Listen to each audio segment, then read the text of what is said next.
What's cracking, everybody? Welcome back to the channel. New video. There we go. First things first, I want to say thank you. Let me make sure I got the right number. Hold up. What did we pass today? Wrong channel. Hold up. This morning, woke up and we're past 47,000 on the big channel. Appreciate that. On the small channel, those of you that don't already know and aren't already subscribed, subscribe to the Dubess channel, Dubess. We're about to hit 13,000 on that channel. I appreciate you guys. Now, today's video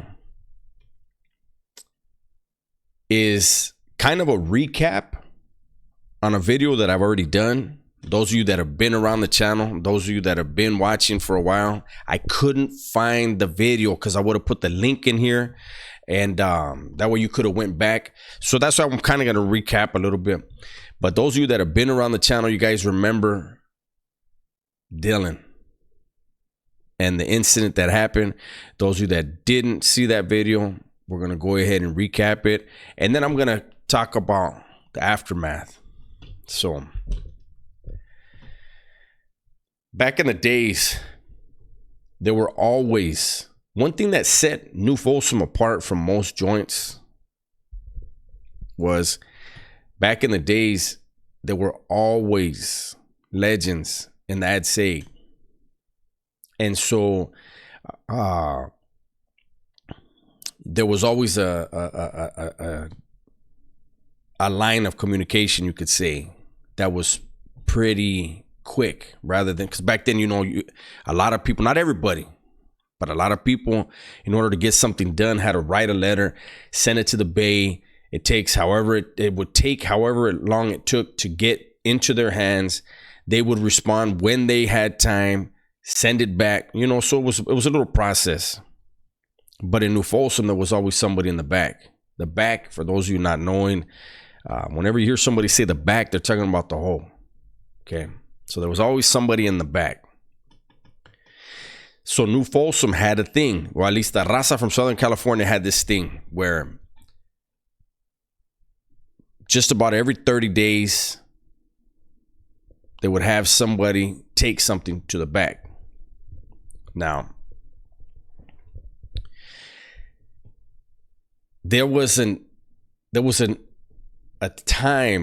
incident where somebody was approached, and they usually, it wasn't, and that's not to put anybody down, but the vatos that did those jales were looked at as mules.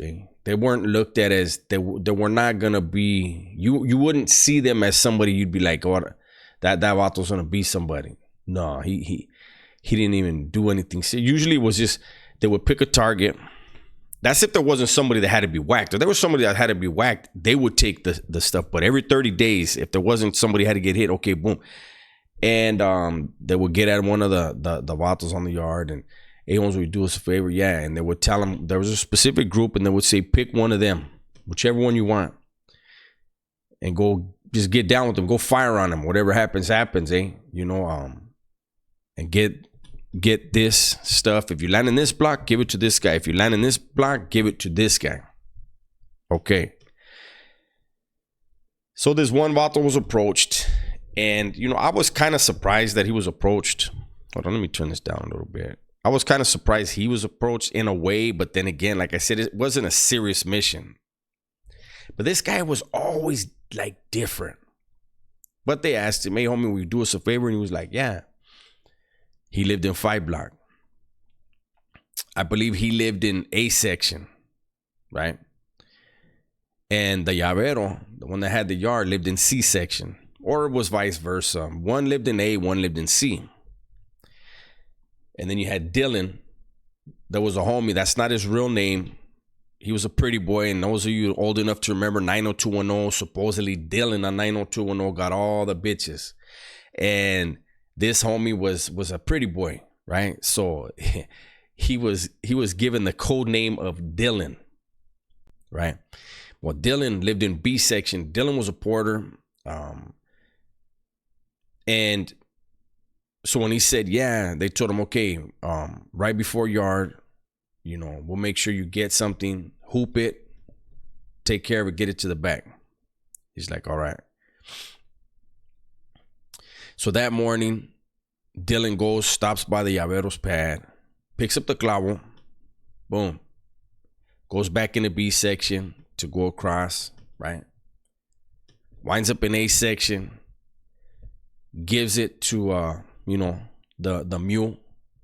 The mule puts it away, goes out to yard, picked his target. And this dude was a fat dude, eh? And I remember he used to, the vato he picked as his target. He's a fat dude. And I remember he used to always put saran wrap around his gut. And he would walk laps.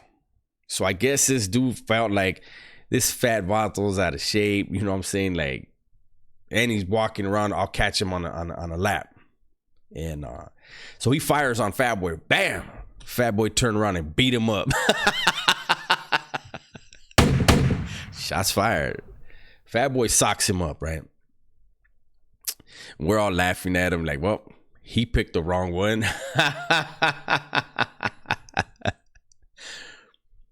So they take them down to the cages. Next thing you know, the mule tells one of the program clerks, hey, tell the homies they got to come down here. Somebody got to come down here. So they flagged down. There was this one dude, T. He had just got out of the hole, and he was always talking about he want to get high. I want to get high, homie. Where's it at? I want to get high. Motherfucker, you got to spend money. That's where it's at. Get your bank up, and then I promise you, they'll come to you. But he's always talking about, he was walking with a yard crew vato. Program clerk waves him down like, hey, Holmes, come here. So they come up to the chain link fence where they had where the cages are. They're underneath visiting. And if anybody been in B Yard New Folsom, you know how it's set up. You know where the cages are. So they walk up to the chain link fence from the yard side by the program office. Right there, medical and all that is inside there. What's up? And the mule tells them, hey, Holmes, the lieutenant said I'm going to go to potty watch. That's a lie. He's not going to tell him. He would have just taped him up. But he goes, hey, the lieutenant said, I know you got something. I'm going to send you to potty watch. And he goes, I already got it out. I have it in my shirt. So they told him, throw it out the backside. So anyways, the program clerk comes, gets the shirt, throws it out the backside where the little roses were in the back. No, the roses were in the front. Back in the backside where 1 and 2 block are, off to the right of when you're in where the cage area is. So they go and they grab it. T goes and grabs a fucking yard crew vest, throws it on, walks with the yard crew guy. They go back there, and disgusting ass T grabs the clavo that just came out of that dude's ass and puts it in his mouth.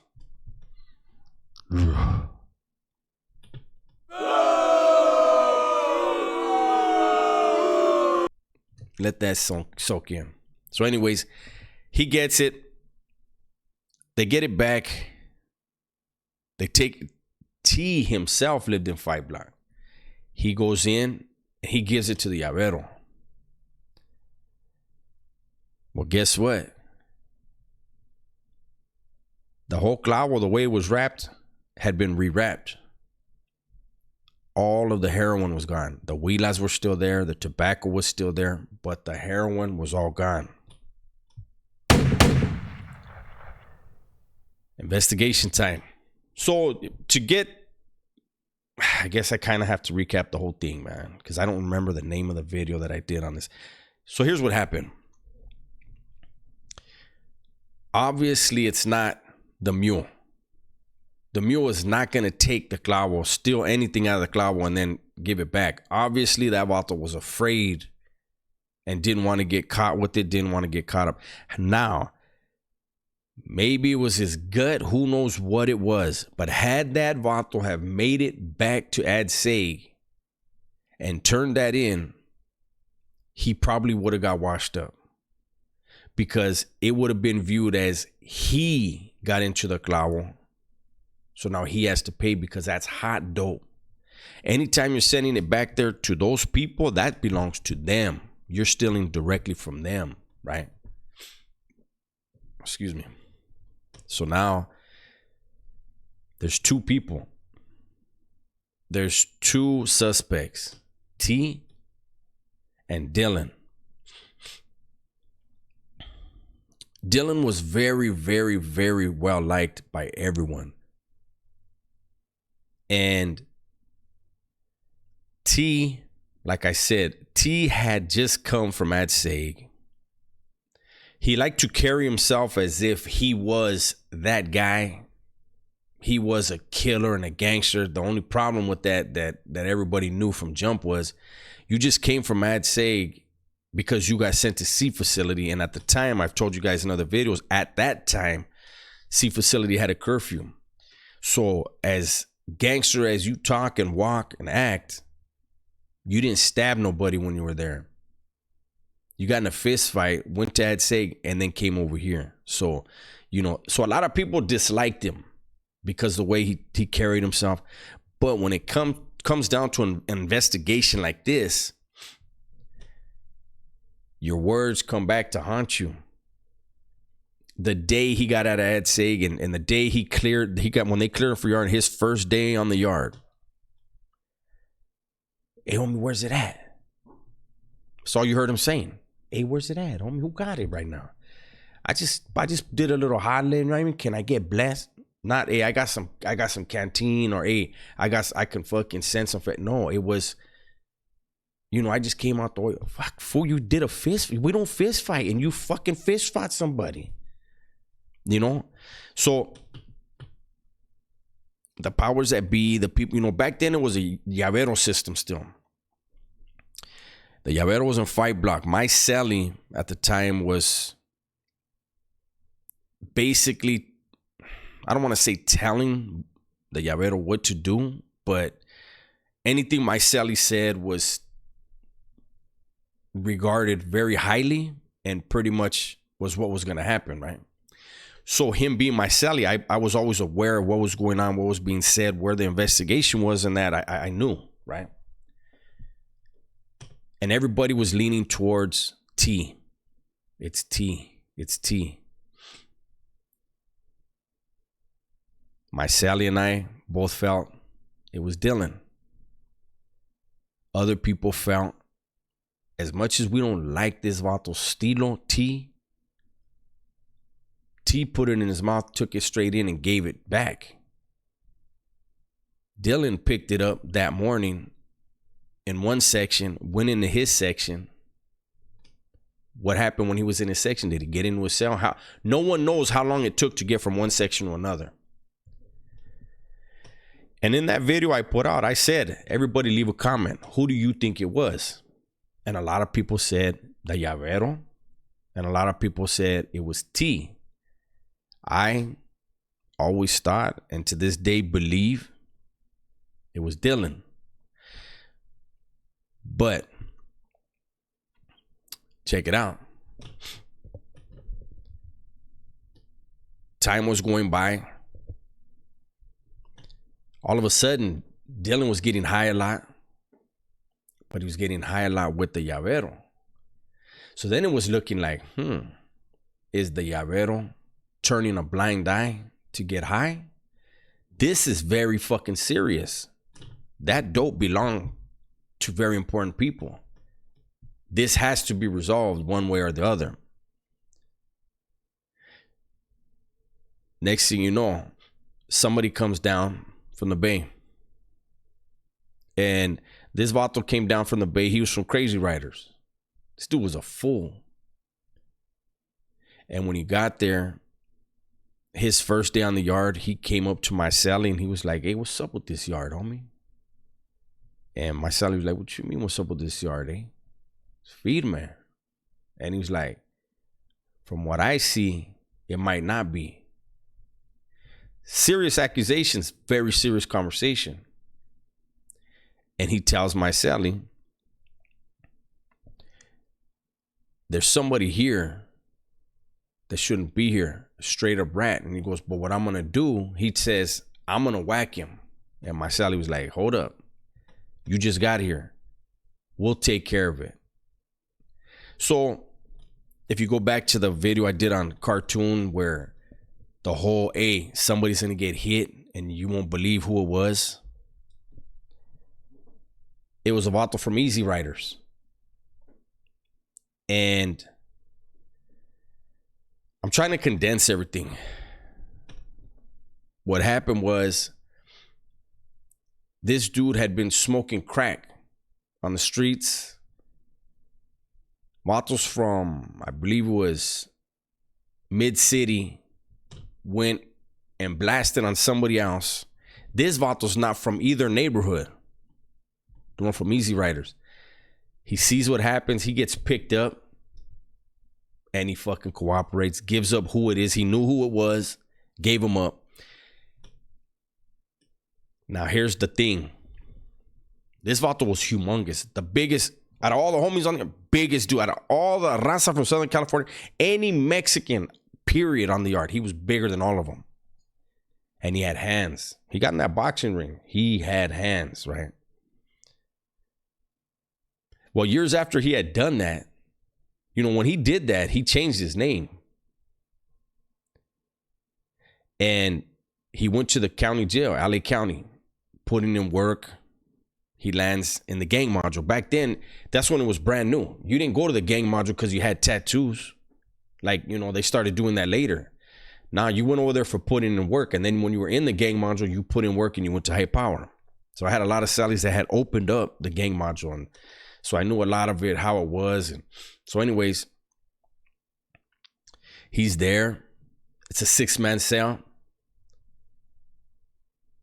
Lo and behold, the vato from Mid-City lands on that tier.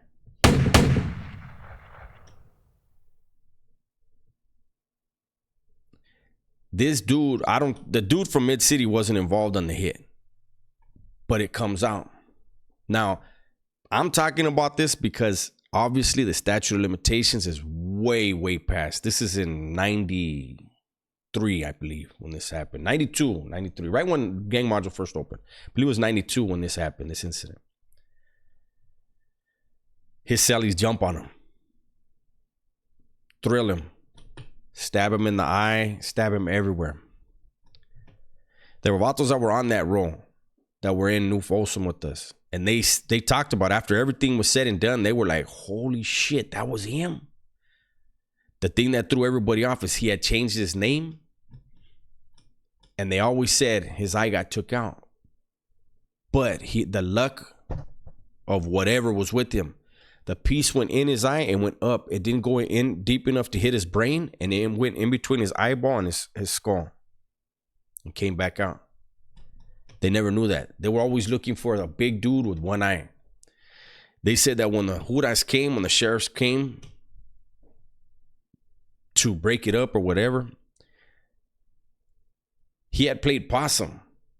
He laid there like he was dead. So they stopped stabbing him because they thought they killed him. And they said when the sheriffs ran up there and they saw him, one of them, it was a female, looked, turned around and just started throwing up everywhere. It was that bloody. It was that ugly.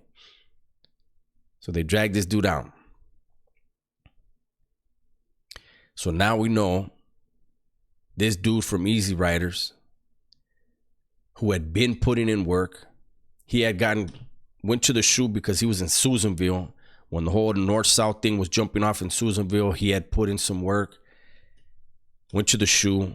Got out of the shoe. That's how I wound up on the yard. A lot of dudes knew him from up there and from the shoe. And that's why it was said when you find out who it is, it's going to blow your mind.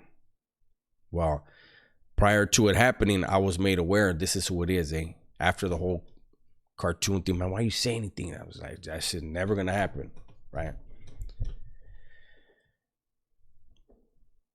So I think the llavero was trying to save his friend Dylan.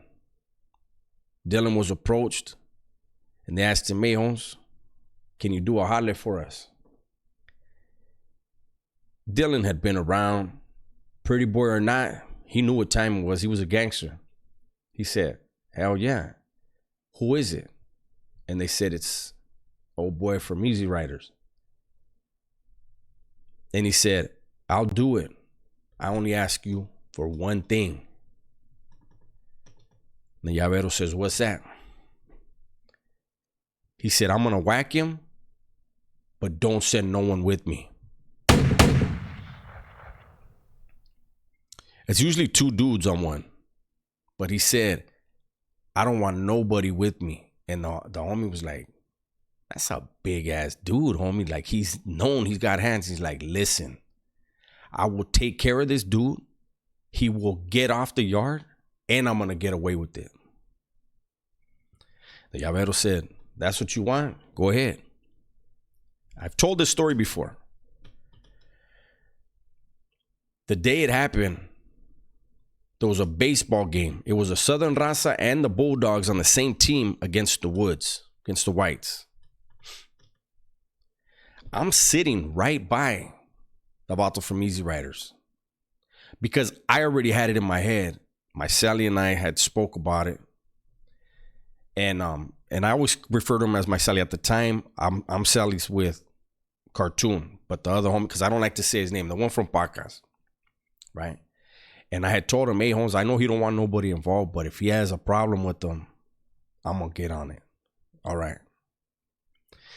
So I'm sitting by the author from Easy Riders, watching the game. Every time he's playing, every time you come in, he kept sitting right by me. So he had walked off or something. I got up. I walk over the llavero. The llavero's facing the field. I'm facing the handball courts. Anybody that knows exactly where it is. The rocks, big old granite rocks, slabs are right there. It's like, you sit on those. Dylan is sitting down. I remember he had a gray sweatshirt on, 3/4 sleeve, some gray shorts, his tennis shoes on. And he's sitting there. And he's not playing. The third out happened, and all the raza start coming back in.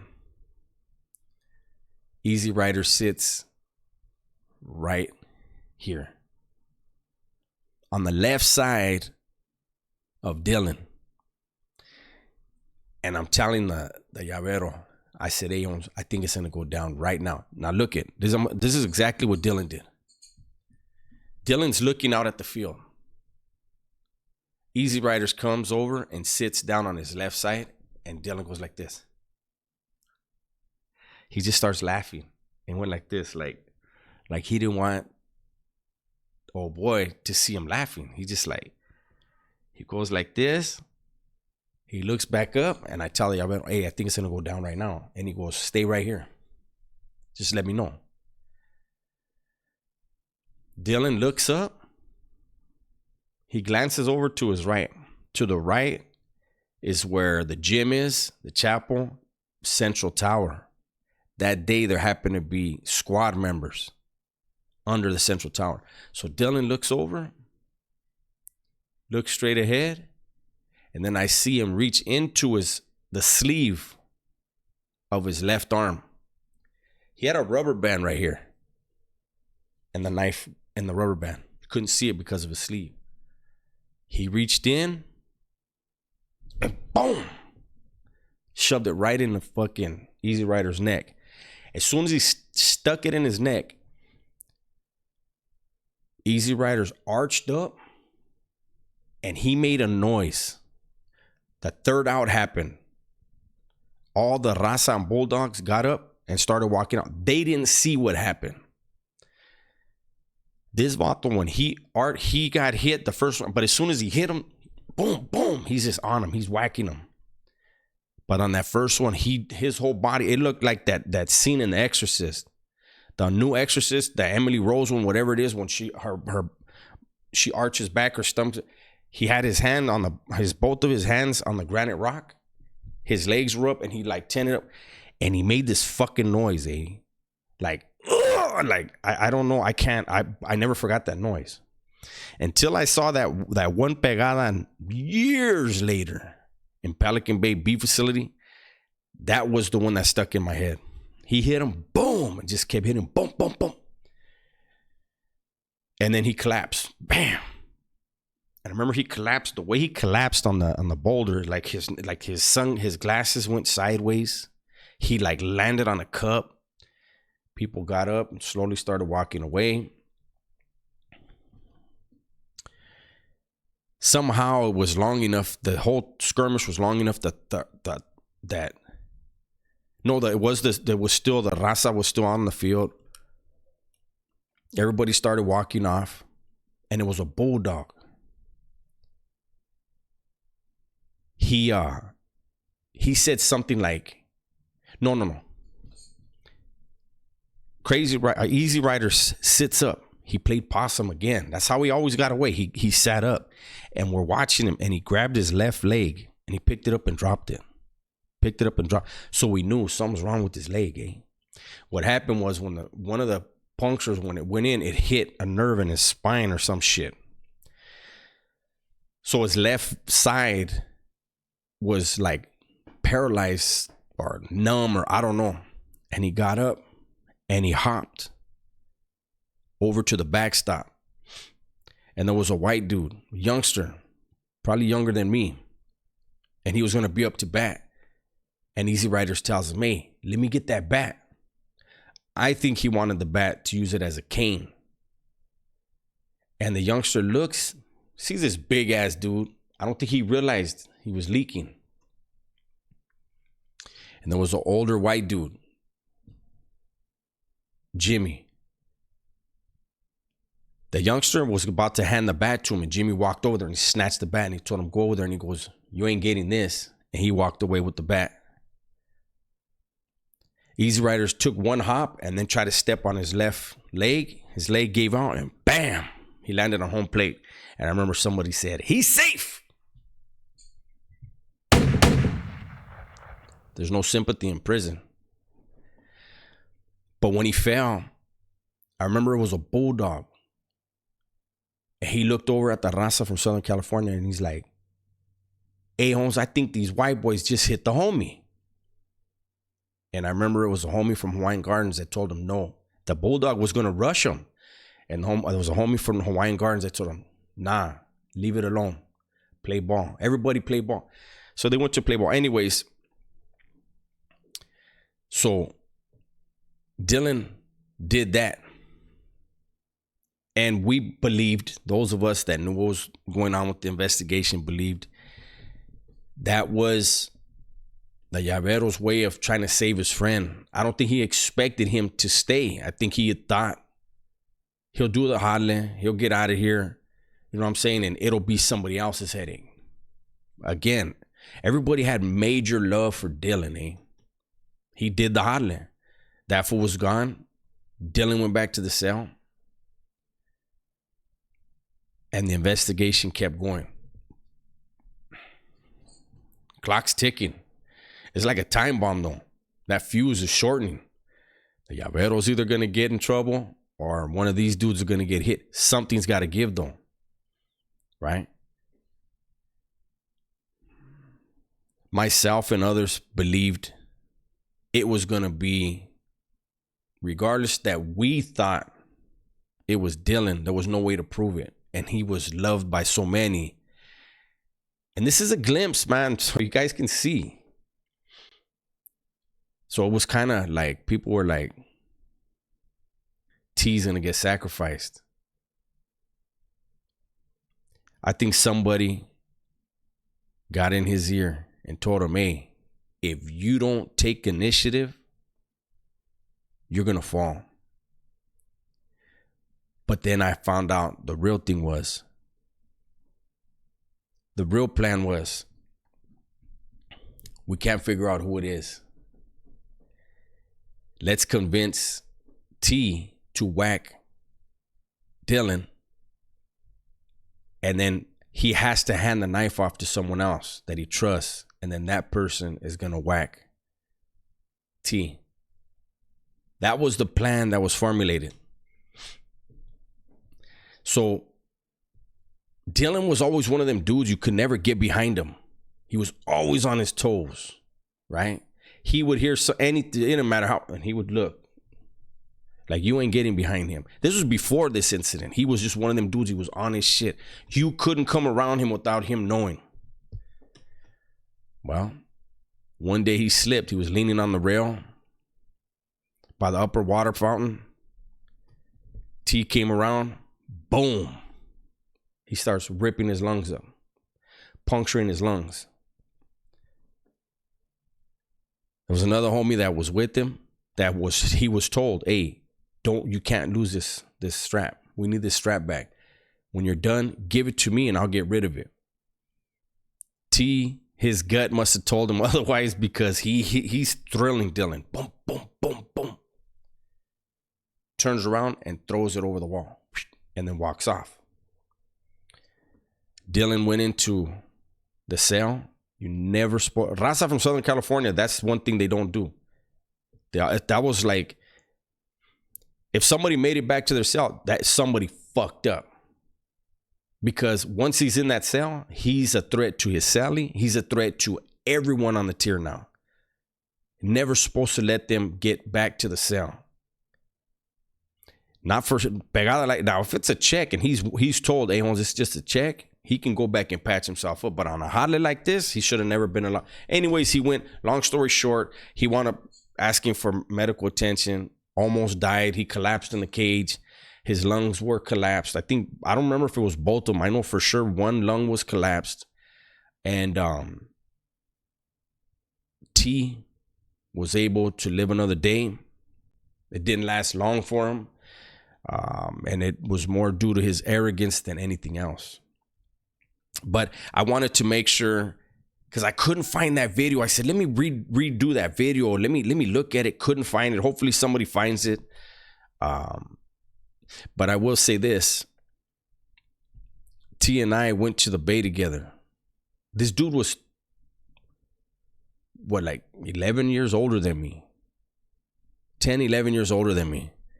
His first time in the bay was when I did my first time in the bay. And when I did the story and when I talked about my first time in the bay and my cellie, when we got to the cells and he puts his hands on his hips and he's like, wow, Pelican Bay. And I looked at him, I was like, shut the fuck up. That was him. And I remember being cellies with him, and again, the arrogance, the gangster shit, right? I remember him trying to talk real tough one day. And I told him, Aeons, you know how lucky you are? I needed to let the air out of his fucking balloon. I needed to bust his bubble. I said, you know how fucking lucky you are? You talk all that high-powered shit. You were on Sea Yard. You didn't fucking whack nobody. You were forced to whack somebody because you knew if you didn't, it was going to be you. I said, but what you didn't realize, if you would have handed that knife off to who you were supposed to, you were going to get got that day. So don't think people look at you like you're a real gangster, homeboy. You do things when you're forced to do them. We were not good cellies with each other after that. But you got to be real. You got to have that. When motherfuckers try to act like that, you know. But it almost got ugly for us. Anyways, that's my video for today. Hopefully you guys enjoyed it. It's a Friday. Make sure everybody's safe. If you're partying tonight, Uber it. Be safe though, all right? Again, thank you for getting us where we have 47,000 now. I appreciate you. Make sure you check out the other channel, the Dub S channel. We're almost at 13,000 over there. I dropped a good little video over there this morning, a banger. Check it out. Everybody, please be safe, be smart, and tell the ones you love that you love them. I'm out.